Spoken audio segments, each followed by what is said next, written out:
the fourth level nafs, inshaAllah, al Mutmainna. It is the self that has ascended to the first station of development towards intimacy, contentment and love for Allah. Its refinement is attained through increasing commitment and through honest and sincere fulfillment of obligations, particularly with respect to human relationships and to the conduct regarding the acts of worship.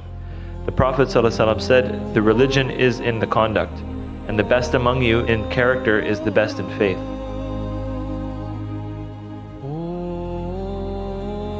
So what is it? It's adab. If you see and you witness someone with no adab and think, no, they still must be pious, no.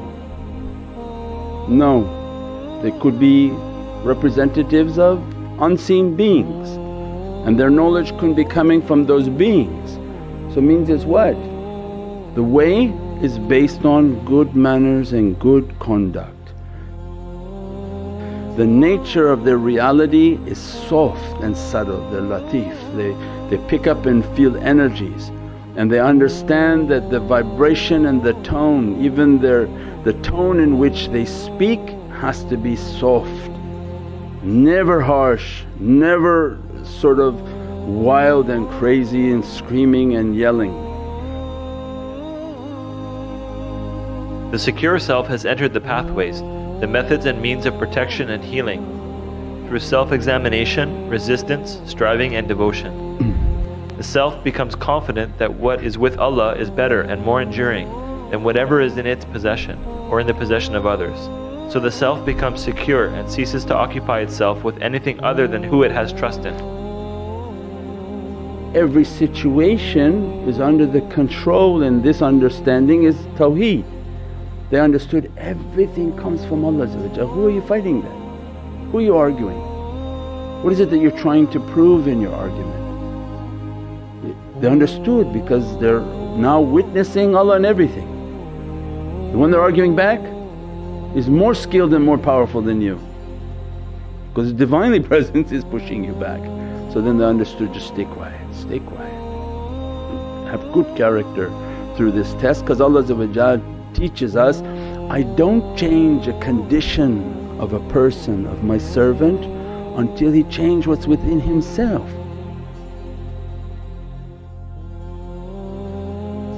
So what's the most typical? People want to move, they want to go, they say, oh I want to go, but the problem is you're going too and you're the problem. It's not the location, it's you that's the problem. Unfortunately you pack yourself in the bag and you go to the next place and you're still there. And Allah promised, I'm not going to change anything, I'm not going to change any condition around you. It's actually going to be intensified now because you didn't seem to get the system. So they understood, no, I have to change, it's wholly about me. وَفَوْضُ أَمْرِي إِنَّ اللَّهَ إِنَّ اللَّهُ بَصِيرٌ بِالْعِبَادِ. Therefore verily Allah sees my condition and He won't change it until I change myself. And I'm the nail, and He's sending every character to give a little hit, ding, ding, ding, ding, ding, until you are ground beef.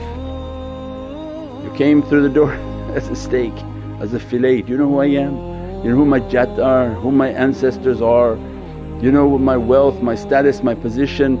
Ooh, that just means you're going to have more grinding, because the big steaks are harder to grind down. Had you just come and said, you know, I'm just like a hamburger, nothing, and no problem, because with hamburger you just couple slaps and it's already ready. They don't need to be thrown in the grinder. The weak and the poor. Why? Because they're already down to the ground.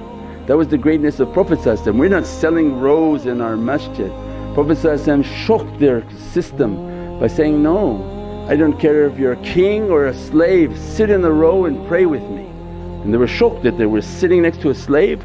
We buy the rows and everyone sit in the back. And the greatness of Islam and what Prophet brought, no, I don't care who's a king and I don't care who's a slave, sit in the front and pray. And the best of you is the one who comes the earliest to pray. And this was the greatness and azimat of Sayyidina Muhammad.